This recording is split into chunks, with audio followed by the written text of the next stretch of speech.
Bom dia, bom dia!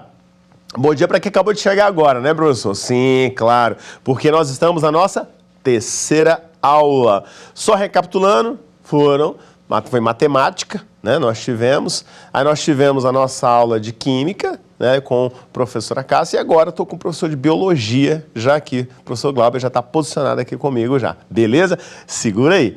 Olha só, pessoal, como é que tá essa manhã aí? Tá tudo organizado? Você tá bem estruturado? Tá tranquilo, né? Tá suave? Que maravilha. Bem, caderninho, como é que tá esse caderninho nosso? Tá 100%? Tudo anotado? Que bom, também estou ali registrando as minhas informações para você, pensando em você também. Bem, vamos lá então para nossas informações dessa manhã, para quem chegou agora. Se você está comigo na TV Justiça, você está tudo certo, está sintonizado bem. Lembrem-se sempre, aquele seu coleguinha lá que não conseguiu sintonizar, pede para ele tentar procurar a TV Gênesis, tá? Geralmente canal 24 ali. Se ele não conseguir na TV Gênesis, corre lá para o YouTube. Isso, ao vivo, está streamando agora, o YouTube da TV Justiça. Várias informações a gente consegue concentrar para você lá no nosso Twitter, que é qual? @escolaemcasadf. Coloca lá bonitinho, registra. E também o grande, eu sempre gosto muito do pessoal lá, que é o @TV Justiça, que também está sempre fazendo essa parceria aqui conosco, tá beleza? Bem, registrou aí? Ótimo. Tá, lembra? Segunda e quarta, aqui, ao vivaço com a gente, que é o Quarentém, grande projeto nosso, preparando você do ensino médio para chegar até o Enem e vestibulares, PAS e muito mais. Lembrando também que segunda e quarta, no nosso ao vivo, a gente tem uma dinâmica, que é aula para o primeiro, segundo e terceiro ano do ensino médio. Por isso que você tem professores comentando assuntos distintos. Você fala, pô, mas eu sou do primeiro, essa segunda aula, essa última aula aqui não bate com o meu conteúdo. Não, não bate mesmo não, porque é primeiro, segundo e terceiro que a gente organizou aqui para vocês. Olha, terça e sexta nós temos as outras áreas de conhecimento. Pega educação infantil, pega nos finais, pega o contexto dos anos iniciais também e alguns tópicos de ensino médio. Mas se você perder alguma aula dessa, às 13 horas, lá pela TV União, canal 11, nós entramos também com a reprise, ou seja, reprisado, hoje à tarde tem reprise. Todos os dias, tirando quinta. Não posso esquecer que tirando quinta, quinta-feira a gente não tem mesmo não, devido à programação da própria TV Justiça. Bem, registrou tudo? Anotou? Não posso esquecer, olha, já ia esquecendo, ainda bem que você aí de casa falou, professor, e o YouTube do Escola em Casa DF? Isso.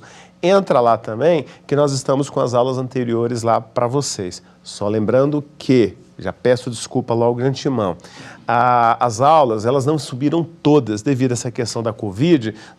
Estamos com problema de pessoal mesmo, né? Mas, nós garantimos para vocês que até o final desse mês, todas as aulas anteriores, as que estão acontecendo, vão subir lá para o canal do YouTube do Escola em Casa DF. Registrou tudo? Que maravilha! Agora sim, você está preparado, está pronto para pegar aula de biologia com o professor Glauber. Pronto aí, Glauber? Prontíssimo. Obrigado. Agora é contigo, meu irmão. Obrigado, Antoniel. Sempre um prazer estar aqui de novo. E vamos lá para um repeteco, gente. Hoje vamos de novo falar sobre a evolução da vida, né? Os principais conceitos e mecanismos envolvidos aí no processo evolutivo. E gostaria de reforçar para vocês, né? Essa é a terceira vez que venho aqui. E a nossa aula de primeiro ano sobre as características da vida já está lá disponível no YouTube do Escola em Casa DF. Então, quem quiser dar uma reforçada no que vai ver aqui hoje, pode dar uma olhada lá nessa videoaula que a gente apresentou aqui na TV Justiça há alguns dias atrás. Então, vamos lá. Bom, só mais um, por favor.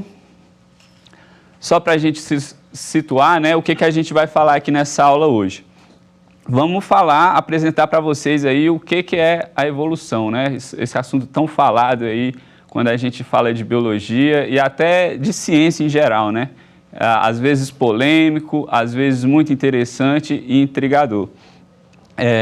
Então vamos estar discorrendo aí, né, de onde vem essa diversidade da vida na Terra, né? O que isso tem a ver com a evolução, o que é a evolução, né? A definição do conceito. o que a gente tem aí, né, um pouco do processo histórico do estudo da evolução, que evidências a gente tem para falar o que fala sobre evolução, né, dizer que é uma teoria, por que é uma teoria, o que reforça essa teoria. Então a gente vai estar vendo aí todas essas evidências e, por final, vamos estar analisando como a gente pode investigar o processo evolutivo, né? Que mecanismos estão ali envolvidos na transformação dos organismos ao longo de suas vidas. Então, vamos lá. Bom, é importante a gente situar, e aí por isso eu fiz o lembrete de vocês olharem a aula sobre as características da vida que já está lá no YouTube, porque quando a gente para pensar na vida na Terra, da forma como ela se comporta e se transforma, a gente tem que sempre pensar nas bases, né, o que a gente juntou de conhecimento sobre essa vida ao longo dos estudos aí, ao longo de toda a história da humanidade e da ciência, né? Bom, então primeiro a gente tem que entender que na biologia o conceito de vida está associado, da vida como a gente entende, né, hoje e vê, ele está associado a uma única origem. E ao longo do tempo, essa origem ela pôde se diversificar e se transformar aí nos diferentes grupos que a gente vê hoje convivendo conosco aí na Terra. E quando eu falo ao longo do tempo, é muito tempo mesmo, gente. A Terra acredita-se que tem em torno de 4,5 bilhões de anos de existência, e a vida já está ali desde quase o começo disso, desde mais ou menos 3,8, 3,9 bilhões de anos atrás, já se encontra registros dessa vida na Terra. Essa vida, ela tem como característica que diferencia ela de seres vivos e não vivos, uma série de características. Talvez a mais importante é a que eu listo aqui, né? Que é a possuir material genético. E é nesse material genético que estão contidas todas as informações que geram as demais características, né? Então você tem aí uma molécula química que, pela forma que ela é estruturada, ela está com o código da vida, codificando informações sobre a vida. E, por fim, quando a gente está falando em evolução de organismos, transformação de espécies, a gente precisa entender o que é uma espécie, né? Na biologia, os conceitos, eles, às vezes, precisam de mais de um. Por quê? Porque é uma diversidade muito grande. Então, temos formas de vidas completamente diferentes umas das outras que têm um processo evolutivo próprio. E também tem uma escala de análise diferente. É bem diferente eu analisar uma bactéria que é microscópica, eu não consigo ver a olho nu, e tem um ciclo de gerações bem rápido, do que eu analisar uma árvore, que pode ter centenas de anos, às vezes milhares, e querer comparar isso de forma exatamente igual, acaba sendo um empecilho. Então, a gente tem aí a definição de um conceito de espécie. Para essa nossa aula, a gente vai usar o conceito biológico, que é aquele mais famoso, acho que vocês já devem ter ouvido antes, que diz que espécies são grupos de morfologia, são grupos de organismos de morfologia semelhante, né, se parecem entre si, habitam uma área, ou seja, formam uma população em uma determinada região e são capazes de cruzar entre si e deixar descendentes férteis, né? Só que aí, como eu falei para vocês, na biologia, às vezes a gente tem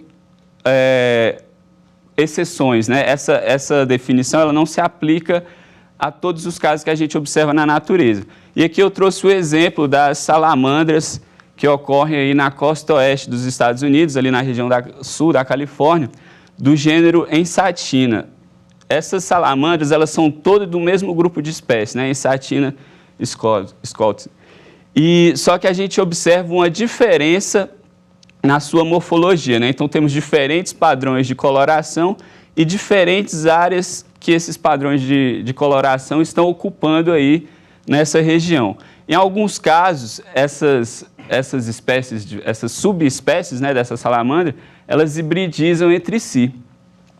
Então começa a ficar, professor, você falou que esses organismos se isolam, então a gente já tem um isolamento de morfologia aí entre eles, são diferentes na sua coloração, ocupam regiões relativamente diferentes também, o que a gente vê aí também, cada uma delas está em uma parte aí dessa área da Califórnia, e se isolam reprodutivamente, né?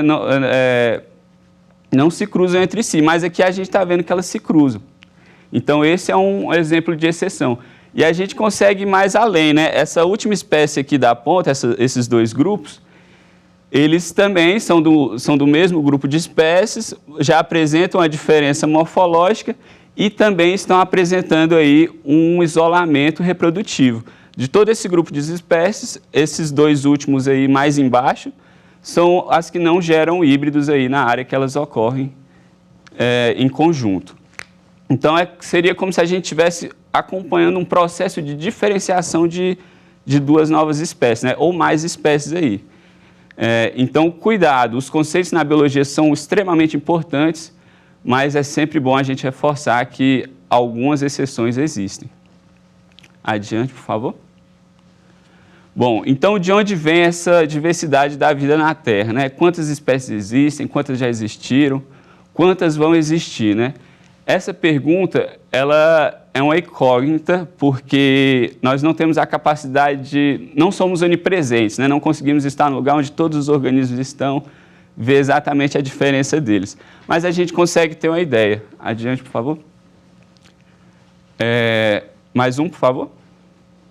Aqui nessa tabela, a gente tem os principais grupos que existem aqui na Terra, né? Grupos de seres vivos que existem na Terra, desde micro-organismos como arqueia, bactérias, protozoários, cromistas, até os que a gente vê mais comumente no nosso dia a dia, né? Animais, plantas, fungos.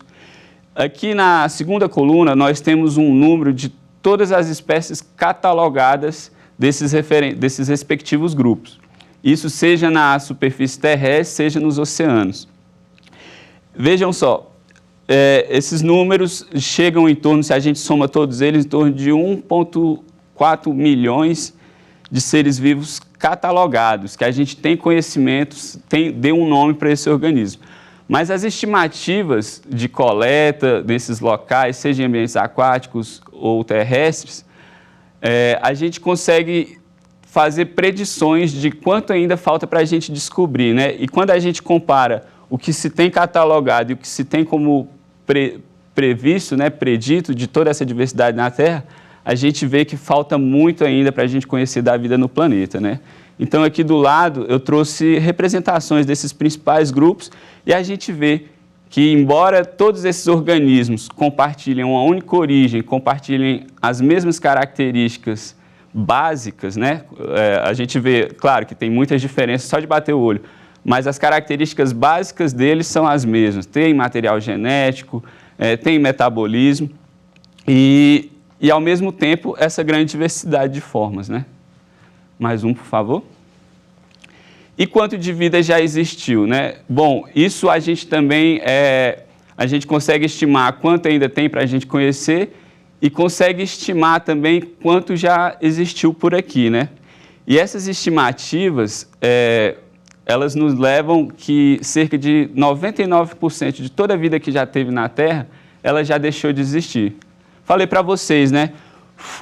São 4,5 bilhões de anos de história da Terra e a vida já deixa os seus registros quase lá no começo, né? Aqui nessa imagem à direita, a gente tem aqui, então, como se fosse uma representação de todo esse tempo, onde a base desse morro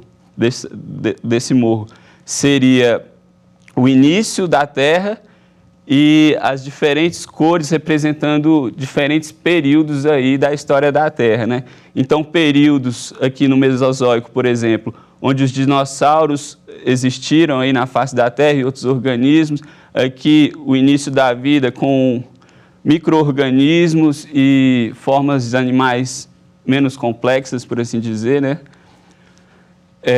Do que a gente vê hoje. E isso tudo a gente tem um registro nas rochas, né? Elas guardam essas informações, esses vestígios dessa vida passada. E a gente vê muita coisa que não se tinha hoje está registrado tá registrado nessa história da Terra. E os que existem hoje, muitas vezes, são bem diferentes. Então, o que isso faz pensar? Né? Que as espécies estão mudando ao longo do tempo, algumas não estão sobrevivendo, e o que se espera é que, à medida que o tempo passe, outras espécies surjam, bem como outras se extinguam. Né? Bom, e aí, como a gente observa esse surgimento de espécies, professor? Você está mostrando aí que é uma história do tempo bem longa, né? Estamos falando de bilhões de anos para a gente ter o que a gente tem hoje. Como a gente consegue observar isso? Depende. Mais um slide, por favor. Se a gente pensa em animais, em plantas, que tem uma geração de vida de vários anos, né? Algumas dezenas de anos, isso fica muito difícil da gente acompanhar ao longo do nosso tempo de trabalho, né, como cientista. Uma pessoa hoje trabalha o quê? Bom, eu devo trabalhar até quase 90, né? Mas nem todo mundo tem esse tempo todo para poder trabalhar e acompanhar essas mudanças. Mas algumas vezes elas podem ser muito rápidas. É o que a gente observa em bactérias que se transformam o tempo todo. Logo que começa um tratamento com antibiótico, elas começam a adquirir certa resistência, né? Isso dura poucos anos às vezes. Mas aqui, volta e meia, a gente consegue observar isso acontecendo em organismos mais próximos da gente, né? Que nós observamos aí com o olho nu, que é o caso dos tentilhões de Darwin.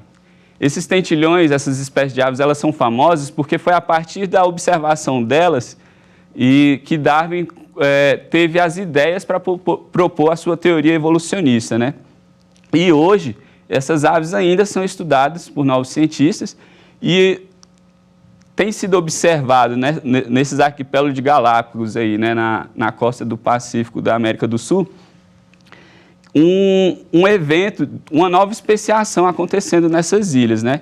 E ela se deu da seguinte forma: você tinha uma ilha mais de 100 quilômetros afastada das ilhas principais do arquipélago e chegou nessas ilhas principais uma ave do mesmo gênero dela, né? Mas era uma ave que não habitava essas novas ilhas. Ela chegou e não tinha nenhuma ave ali da mesma espécie dela que ela pudesse se reproduzir, né? Lembra lá, eu falei isoladas em populações em regiões geográficas distintas. Então, essa ave migrou para uma região que não tinha ninguém da espécie ou da população dela. Com o passar do tempo, os cientistas observaram um hibridismo, né? Um cruzamento desse macho que chegou nessas ilhas com uma fêmea de uma outra espécie. E em pouco tempo, eles observaram que esses híbridos estavam, sim, conseguindo se reproduzir entre si, e não só isso, deixar linhagens férteis capazes de se reproduzir entre si também. Isso é muito importante de ressaltar, porque o que acontece no geral? Híbridos não costumam ser capazes de reproduzir e deixar descendentes férteis. Então, a gente teve uma exceção aí, né? A gente teve os descendentes híbridos sendo capazes de reproduzir entre si e deixando descendentes. Isso foi observado já na segunda geração. E isso acarretou numa mudança morfológica. Então, a gente está a um passo de observar aí mudança genética nesses novos indivíduos aí, né, nesses novos híbridos, uma mudança morfológica. Agora é questão de tempo para saber se isso vai se estabilizar ou não, né? Então, podemos sim acompanhar o processo de evolução nos nossos dias, mas é importante deixar claro que o tempo geracional aí faz toda uma diferença, como a gente vai ver. Mais um, por favor. Bom, e por que eu estou falando de diversidade da vida? Por que eu estou falando de evolução numa coisa só, né? Porque quando a gente tenta entender o que leva as espécies a se diferenciarem, a gente acaba caindo na questão de que como eram essas espécies antes, né? O que mudou de uma coisa para outra? Então, a gente começa a olhar para trás, a gente começa a entender a história passada da vida para entender o que pode acontecer, né? E isso nos leva para onde? Nos leva para a busca da origem da vida, né? qual foi o primeiro organismo que existiu, que características ele tinha, o que mudou nele para a gente entender os processos evolutivos, né? E aí eu trago essa imagem aqui, porque essa imagem ela é a representação, isso é uma representação de parentesco evolutivo, né? Como as espécies foram se diferenciando ao longo do tempo. É similar a uma árvore genealógica aí, né? Então você teria aqui na base os seus ancestrais comuns, né? Sei lá, talvez o seu avô ou sua avó, e eles geram aí seus descendentes, né? Então, para a vida da Terra, naquela história de que ela tem uma única origem, a gente teve dois descendentes dessa primeira origem. Um que deu origem às bactérias e outro que deu ao grupo chamado de arqueias, né? Que são micro-organismos que estão ali, tem características de bactéria, mas tem característica dos outros organismos mais comuns que a gente vê, né? Que seriam aqui os eucárias, que são animais, plantas, fungos, e aqui essa outra galera. Aqui a gente está chegando nas bases, nas primeiras características de vida que a gente tem como a gente conhece, né? Então, entender de onde a gente partiu, para onde a gente vai, ou o que está acontecendo no momento, é importante para o estudo evolucionista. Então, quando eu falo de evolução, não tem como eu não falar de origem da vida também. Então, por isso eu trouxe essa imagem, porque ela ilustra para a gente o que os cientistas tentam fazer em estabelecer as relações de parentesco, né, entre os organismos que vivem na Terra, e também nos traz essa ideia de que, para eu ter o processo evolutivo, eu tenho que entender o que está sendo transformado. Mais um, por favor. A resposta para essa pergunta é a evolução, né? Aqui uma frase emblemática da música do Pearl Jam, It's Evolution, Baby, diz, é evolução. Então, a mudança que a gente vê no mundo é o processo evolutivo. E isso se aplica desde a vida até outras áreas, né? Áreas sociais, econômicas. É sempre um processo de transformação, a gente associa à evolução. Mais um, por favor. Bom, e o que é, né? Mais um. O que é essa evolução? Eu comecei a aula, já falei um monte e não cheguei nela. Mas vamos lá. A gente precisava fazer todo esse contexto para ficar claro que quando a gente fala de evolução, a gente não está falando de mudanças absurdas em organismos que vão se adaptar para aquele meio. Embora isso tudo aconteça, não é essa coisa tão mirabolante, né? Basta a gente entender que o processo evolutivo nada mais é que mudanças acontecendo nos organismos. Essas mudanças, elas acontecem a nível de população, né? Então, a nível de grupos de organismos. Por quê? Porque para eu deixar descendentes, eu preciso de indivíduos interagindo entre si, né? Então, eu preciso de um grupo. Não adianta eu olhar num só. E isso depende de tempo. Mais um, por favor. Então, só para destrinchar aí, né? Quando eu estou falando de características, essas características, elas não é qualquer mudança em característica, não é em qualquer característica. São mudanças no material genético, nos alelos dos cromossomos. Os cromossomos, então, são estruturas, são moléculas que a gente tem no interior das nossas células que carregam aí o material genético. Então, alterações nesses pontos específicos dos cromossomos, do material genético, são chamadas de mutações, e essa mutação é a origem da variação. Essa variação está acontecendo, como eu falei, numa população. Então, indivíduos precisam interagir para deixar novos descendentes. Essa população ela pode estar amplamente distribuída, né? Como eu trouxe aí o caso do pombo. Assim como nós, o ser humano é um organismo amplamente distribuído pelo mundo, e isso aí devido também à atividade humana, né, que levou aves e outros organismos para o mundo inteiro, principalmente aí de origem europeia para o resto do mundo inteiro. Mas, se você olha a distância geográfica de um ponto para o outro, por exemplo, da América do Sul para a Europa, a gente já começa a entender que essas populações estão isoladas, então as mudanças que acontecem com as populações da América do Sul vão ser diferentes das mudanças que acontecem ali na Europa. Então, se eu der tempo suficiente e cortar alguns fatores, como o fluxo de aves da América do Sul para a Europa, por exemplo, com um dado tempo, com inúmeras gerações, a gente começa a observar a diferenciação. Eu acredito que se a gente já observa os pombos daqui e os pombos da Europa, já devem ter coisas evidentes, né? Mesmo que seja no comportamento. Mas se eu olho já uma bactéria, eu posso estar, tudo isso que eu estou falando em questões de anos, nessa distância toda, eu posso estar falando de 2 placas de Petri, cada um em uma mão, e algumas horas de diferença. As bactérias que crescem aqui nessa placa de Petri podem ser completamente diferentes da que vão crescer aqui na outra mão em questão de poucas horas. Porque o tempo geracional delas é muito mais rápido. Mais um, por favor. Bom, então a gente entendeu o que é teoria, o que quer dizer evolução, né? Mas, professor, eu sempre ouço falar que evolução é só uma teoria.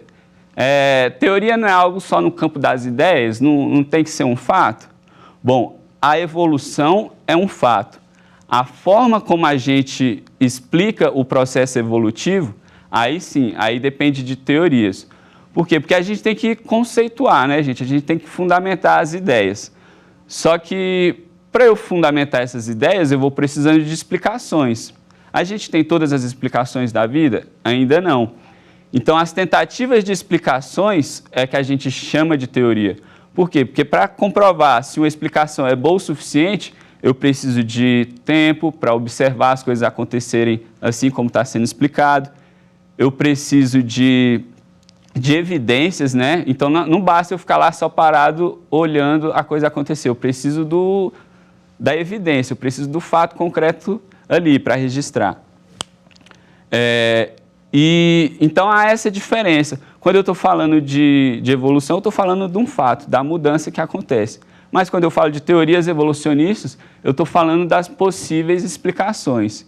Então, exemplos aqui para não ficar a dúvida de que a vida se transforma, né? A evolução acontece, não é só uma teoria. É a resistência bacteriana. Vocês devem estar vendo essa aqui no canto inferior direito da tela. Nós temos uma célula bacteriana e em azul, destacado em azul, nós temos os principais mecanismos de defesa contra agentes patógenos, né? Seja aí um vírus, por exemplo, ou um antibiótico que vai atacar ela. Então, ela tem proteções aí na sua membrana, ela tem mecanismos de enzima. Só que o que acontece? Com o tempo, você tem esses antibióticos atuando, ele pode atuar aí na membrana, mas aí com o tempo, com as gerações, acontecem modificações no material genético da bactéria que deixa a membrana dela mais resistente a esse antibiótico. Então, você vai tendo seleções de características com o tempo que podem ou não gerar uma adaptação. E no caso das bactérias aqui, da resistência microbiana, a gente consegue acompanhar isso relativamente rápido. Em estudos de laboratório mesmo, a gente já vê tanto essa diferenciação genética quanto a diferenciação no comportamento, né? Antes o antibiótico fazia efeito, agora ele não faz mais. Um outro exemplo, adiante, por favor, e aí a gente sai desse mundo microscópico, desse mundo de gerações muito rápido e cai aqui no ser humano. Então, mais um exemplo de como o processo evolutivo está acontecendo e a gente pode acompanhar, né? Mesmo que na nossa geração. É o caso que acontece com os Bajaus. Os Bajaus é um povo nômade dos arquipélagos lá do sul, sudeste asiático, ali da Indonésia, se não me falha a memória. E eles vão indo de uma ilha para outra, pescando e tudo mais, e eles vivem praticamente o dia todo no mar, na água, né? E isso, eles são conhecidos já há mais de 1000 anos, já se tem registro documentado da existência desses nômades. E ao ouvir falar desse pessoal, uma pesquisadora ficou intrigada, né? Bom, eles passam o tempo todo na água, será que eles têm alguma adaptação para esse mergulho, né? Eles pescam mergulhando, será que eles têm uma adaptação? E ela foi lá investigar, então ela comparou aí características do Bajaus com um povo próximo deles, os saluaneses, que moram, não são nômades, né? Eles são estabelecidos ali na Indonésia, nos arquipélagos, e não têm esses hábitos de estar o tempo todo mergulhando para pescar. O que foi observado? A gente vê nesse gráfico aqui na direita, né? Aqui no eixo Y, a gente tem o volume do baço, o volume do baço, que foi a característica aferida, né? E aqui no eixo X a gente tem a diferenciação, né? Nos saluenses, o volume desse baço se concentrava aqui em torno de 100 centímetros cúbicos, enquanto já nos bajaus você tinha aí um aumento de quase 50% desse volume do baço, né? Desses nômades da água aí. E essa alteração na forma do baço, no volume do baço, ela foi vista também em genes relacionados à formação do baço durante o processo de desenvolvimento do embrião, né? Então, a gente tem alterações no DNA, como eu falei, é lá que acontecem as mudanças, e alterações já expressivas, que já são visíveis, como é o caso aqui do volume do órgão aí, né, do baço. Mais uma, por favor. Bom, então, embora algumas evidências aí do processo sejam claras e rastreáveis, muitas outras não são. Na verdade, a grande maioria não é tão fácil da gente rastrear assim, né? Então, por isso que a gente já não fala, não, teorias da evolução já são leis, né? A gente já tem evidência suficiente para levar isso a um cargo de lei. Até porque não é bem assim que funciona, né, todo esse processo, mas assim, uma maneira de dizer que é mais certo do que essa visão nevoada que a gente tem no dia a dia sobre teorias, né? Bom, o que está faltando para todos esses outros casos que a gente não consegue acompanhar? São explicações. E essas explicações a gente chama das teorias de evolução, né? Mais um slide, por favor. Então, as teorias da evolução, elas já rendem uma aula só delas. Então, eu trouxe aqui só uma recapitulação das principais, porque esse não é o foco dessa aula, né? Focar nas teorias. Mas eu trouxe as principais aí que a gente teve ao longo do desenvolvimento do estudo evolucionista, que é a lei de uso e desuso de Lamarck, isso aí já no século XVIII, que é aquele exemplo clássico lá, né, da girafa precisar se alimentar num galho mais alto, ela começa a forçar o pescoço, até que ao longo do tempo esse pescoço está adaptado, né? Aí a gente tem a teoria de evolução por seleção natural, né, que foi concebida por Darwin e o Wallace de maneira diferente. Eu trouxe aí essa foto de cima de Wallace. O Wallace, ele não costuma ser tão lembrado quanto o Darwin, né? Mas eles trocaram correspondência e muito do que Darwin estava na dúvida sobre o que escrever, ele foi lá, não, é isso mesmo, tem outra pessoa aqui me falando isso. Então, Darwin é mais conhecido porque a gente fala em seleção natural e Darwin, porque ele foi o primeiro a publicar o livro, né, o compilado. Mas Wallace é tão importante quanto Darwin nessa teoria. E hoje em dia a gente já reúne informações aí da teoria por seleção natural de Darwin e Wallace com as informações sobre genética que a gente tem, né, sobre o comportamento do material genético. E aí, essa teoria mais moderna a gente chama de teoria sintética da evolução, ou neodarwinismo, ou síntese moderna evolutiva. Eu não vou trazer mais detalhes porque realmente isso rende uma aula inteira só, então vou deixar esses nomes aí para vocês darem uma pesquisada e se inteirar. Aqui a foto de baixo é o Mayr, que é um grande biólogo, um grande representante da biologia moderna e é um dos que conceberam aí a teoria sintética da evolução, né? Mais um, por favor. Bom, e falei que a gente precisa de evidências, né, para acompanhar esse processo evolutivo. Então, vamos ver essas evidências aí, né? Mais um. Bom, a gente tem os fósseis. Os fósseis, eles é o registro da vida passada, né? Então, pode ser desde a preservação de parte do corpo E onde se preserva isso, professor? Se preserva nas rochas sedimentares, que são as rochas que são formadas ao longo do tempo a partir da decantação de sedimento, né? Então, você tem lá um lago, o sedimento que está suspenso nesse lago, se o lago fica parado, ele vai caindo, com muito tempo, pressão e quantidade de material, isso vai se tornando uma rocha, né? Dados os devidos processos. E se um organismo fica preso ali no meio desse sedimento que vai caindo e é enterrado, eventualmente no processo de formação dessa rocha, ele é preservado. Então, isso são os fósseis. Então, a gente pode ter, como eu estava falando, desde partes do corpo desses organismos sendo preservadas até o registro das atividades dele, né? Então, um cocô, uma pegada, um ninho, tudo isso pode ficar registrado, né? Mais um adiante, aqui eu trouxe exemplos, então, de fósseis, né? Lá mais para a esquerda nós temos ali, ó, um cocô de dinossauro, uma impressão de uma folha que ficou registrada, ao centro um material que eu trabalhei, que é um osso de um crocodilo que existiu aqui no Brasil há algum tempo. Esse dinossauro aqui no canto inferior direito, parecendo que está dormindo aí, olha o grau de preservação desse organismo, e vários outros exemplos que a gente pode encontrar.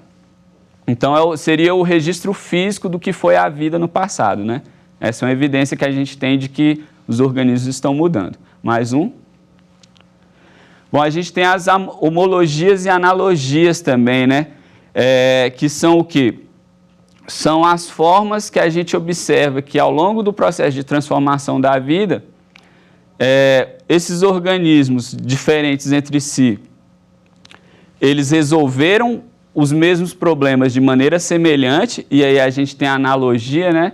Então, a gente tem uma resposta semelhante, mas vindo de uma origem diferente a um determinado problema, e logo mais vocês vão entender o que eu quero dizer com isso no próximo slide, mas basicamente são estruturas que se parecem, como asas, por exemplo, asa de morcego, asa de ave, asa de inseto, mas que têm uma origem distinta, né?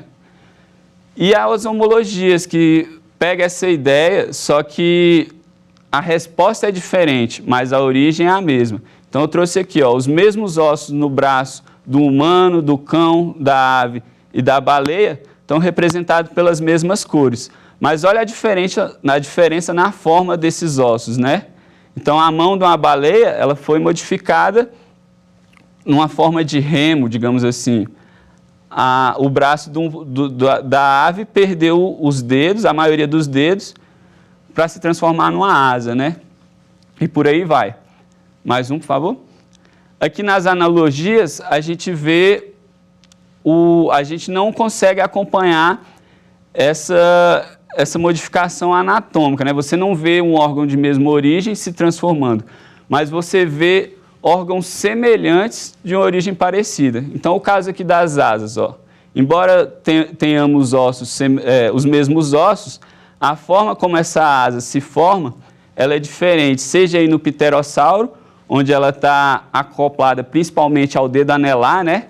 Então, seria um voo batido principalmente com os dedinhos anelares aí. Olha o tanto que esse dedo é alongado. Nas aves, a gente teria os dedos da mão aí, não só o anelar, né? Mais envolvidos a esse bater de asas. Ou o antebraço, né? No caso das aves, desculpa. E nos morcegos, você tem principalmente os dedos da mão envolvidos nesse bater de asa. E no caso aqui do ser humano, a gente nem tem asa, né? Então, nem tem por que fazer essa analogia aí do bater de asa. Mas, em compensação, são os mesmos ossos. Logo, eu tenho uma homologia. Eu tenho os mesmos ossos de forma diferente numa estrutura. Próximo. A gente tem evidências moleculares também, né? Falei de evidências a níveis macro, né? Que a gente vê com os olhos, mas no nível microscópico a gente também encontra essas alterações, né? Mudanças químicas. Então, o material genético, ele é o mesmo para todos os organismos vivos. Até as formas mais primitivas, a gente encontra a mesma sequência de moléculas formando esse material genético. Todos esses organismos vivos também possuem células, né? Tem aí, então, uma unidade básica que constitui o corpo deles. Em alguns casos, por exemplo, nos animais vertebrados, principalmente, a gente consegue ver um sistema imunológico desenvolvido de maneira muito semelhante. E por aí vai. Tem outras evidências moleculares. Mais uma, por favor. Temos órgãos vestigiais também, então são etapas intermediárias, digamos assim, do processo de transformação, né? Então, no nosso corpo temos vários músculos, ó. Façam aí vocês em casa. Pega o seu polegar e bota ele para coincidir aí com o seu anelar. Se subir aqui um tendão, é porque você possui um órgão vestigial no seu corpo. Boa parte da população humana já não tem mais esse tendão. Isso vai se perdendo ao longo das gerações, né? São traços genéticos que vão se perdendo. E como isso acontece, né? Mais um, por favor. Mais um. E como que esse processo vai acontecendo? Como que a gente vai modificando? Para explicar isso, a gente tem os mecanismos, né? Então, vamos vê-los. Mais um. Aqui é só para reforçar, né, que, embora essas mudanças aconteçam, embora muitas vezes elas representem adaptações, você tem lá um organismo adaptado para o seu meio, isso não necessariamente, a evolução não necessariamente é melhoria, gente. Porque a gente está vendo o que está vivo. O que está vivo, de certa forma, está adaptado para o meio que ele vive. Então, o que não deu certo nesse processo evolutivo acaba se extinguindo ao longo do tempo. É o que a gente vê no registro fóssil. Bom, então a gente tem que pensar, para falar dos mecanismos, a gente quer saber como que está mudando, né? Então a gente tem que pensar primeiro num cenário onde não há mudança. Então o pessoal da genética imaginou isso e chamou de o equilíbrio de Hardy-Weinberg. Esse equilíbrio seria aí um dos fundamentos da genética, né? Um dos fundamentos para a gente entender como as alterações no material genético estão acontecendo. Então, o que a gente precisa para atender esse equilíbrio, né? Não haver mutação, o acasalamento aí dos organismos da população, ele não pode ser aleatório, não há um fluxo gênico nessa população, ou seja, não tem ninguém chegando nem saindo dessa população, e ela é infinitamente grande, então eu não preciso me preocupar de acontecer, de não haver o cruzamento, né? Ela tem tamanho suficiente para isso acontecer. E não há seleção do meio, não importa o meio que elas estão ali. Essas mudanças, na verdade, não está tendo mudança, né? Então o meio não importa também, não há o processo de seleção natural. Isso é possível? É real? Em alguns casos, sim. Mas a gente observa que na maioria dos outros casos, não. Então, mais um slide, por favor. E quando a gente bota isso em contraposição com o que a gente entende de evolução, né, a gente começa a ver aí que é justamente o oposto, né? O processo evolutivo, ele vai justamente ao contrário do que diz o equilíbrio de Hardy-Weinberg, né? Então, por exemplo, num ambiente onde não há, num sistema onde não há mutação, a gente observa que em condições reais, naturais, está tendo mutação. E por aí vai. Vamos falar de cada um desses mecanismos aí envolvidos. Por favor. Então, a mutação é a fonte de toda mudança, gente. A gente pode falar de outros mecanismos, mas tem que pensar que a mutação seria aí o mecanismo primordial. Porque o que é a mutação? A gente tem lá a informação codificada no material genético, né, na sequência de nucleotídeos lá, de letras e tudo mais. Uma simples mudança numa letra dessas, numa sequência de letras desse código, já é uma mudança, já é um processo de mutação. Essa mutação, ela pode gerar diferenças aí na população, né? E é o que a gente vê nessa imagem. Então, você tinha lá uma população que todo mundo era igual, porque não tinha mutação. Só que aí, na hora da produção das células reprodutivas, nesse processo, pode aparecer uma mutaçãozinha aleatória e, ao longo do tempo, essa mutação aleatória pode gerar uma transformação perceptível aí na nova geração. Isso, quando eu falo perceptível, é pensando sempre em forma no que a gente vê. só que lá no material genético isso já acontece. A gente tem aí uma nova frequência aí de alelos, né, de material genético. Mais um, por favor. Bom, os acasalamentos não aleatórios, esse é o que a gente mais percebe aí no dia a dia, né? Não acontece. Os parceiros são selecionados na grande maioria dos casos, principalmente aqui no caso dos animais, né? E outros. Você está selecionando o seu gene, por quê? Porque você quer que esse gene seja perpetuado. Você quer que a sua linhagem seja mantida ao longo do tempo. Então, há a seleção de casais aí e isso aumenta a variedade, né? Aumento de variedade pode gerar aí diversificação. Mais um, por favor. Um exemplo desses acasalamentos não aleatórios é o que a gente faz para selecionar aí as variedades de cultivares que a gente consome, né? Então, a mostarda selvagem foi selecionada de várias formas para ter diferentes cultivares aí que a gente consome. Então, a couve-flor, o brócolis, o repolho, foi tudo fazendo acasalamentos que mantivessem uma característica.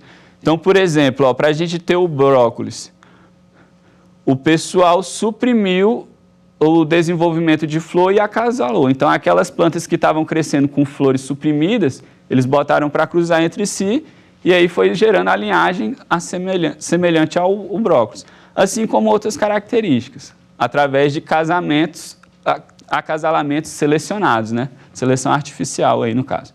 Mais um.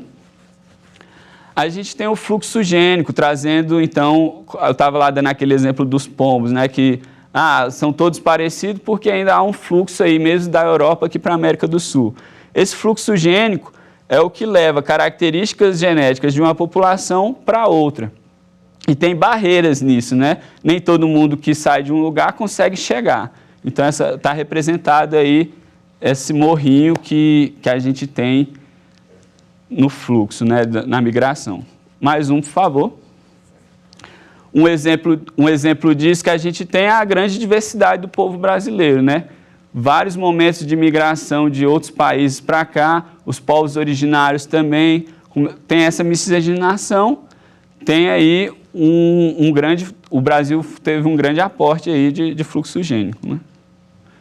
Mais um, por favor. A deriva genética, ela já você imagina o seguinte, são aquelas mudanças que acontecem ao acaso.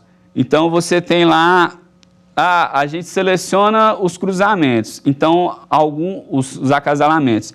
Então, alguns não estão acasalando. Se eles não estão acasalando, eles não estão deixando o material genético dele para as próximas linhagens. Se eu dou muito tempo, eventualmente esse pessoal morre. E se eles não deixaram o material genético deles para a próxima linhagem, esse material genético é perdido.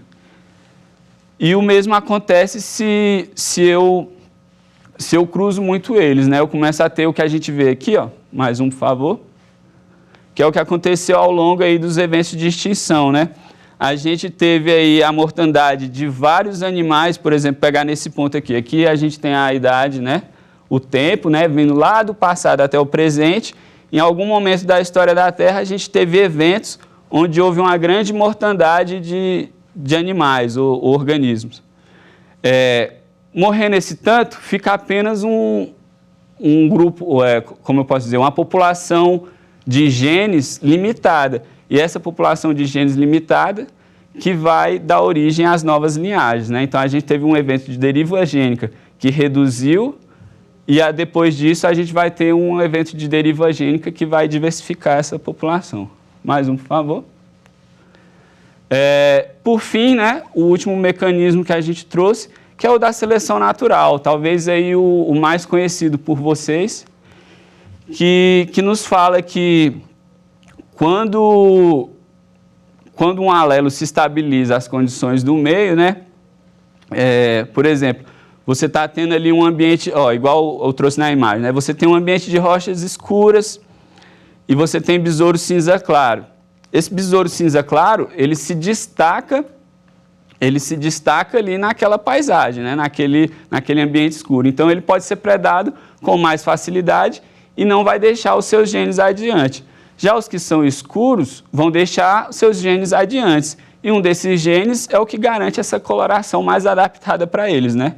Então, quando essa população se estabiliza, provavelmente esse gene das cores mais escuras está se estabilizando por seleção natural. Bom, mais um. Opa. E aqui eu trouxe um vídeo, acho que pode até pular esse vídeo, porque o nosso tempo já está no final, mas é mostrando, vocês podem achar esse vídeo fácil na internet, que é mostrando esse processo de seleção natural acontecendo com as bactérias, né? Frente a um obstáculo ambiental, que é a presença de antibiótico. Então, se você joga aí experimento Harvard, bactérias e antibiótico, evolução, essas palavras-chave aí, com certeza vocês vão chegar nesse vídeo, mostrando aí que algumas linhagens de bactérias ficam ao longo do caminho. Então é isso, pessoal. Muito obrigado de novo pela atenção de vocês. Foi um prazer estar aqui novamente. Qualquer dúvida, vocês podem mandar um e-mail, entrar em contato. Essa aula logo mais vai estar lá no YouTube do Escola em Casa DF. As outras informações vocês podem conferir também no Twitter, né? Seja pelo @Escola em Casa DF ou pelo @TV Justiça. E próxima segunda e quarta, de novo aqui o Quarentena Enem na TV Justiça. Muito obrigado.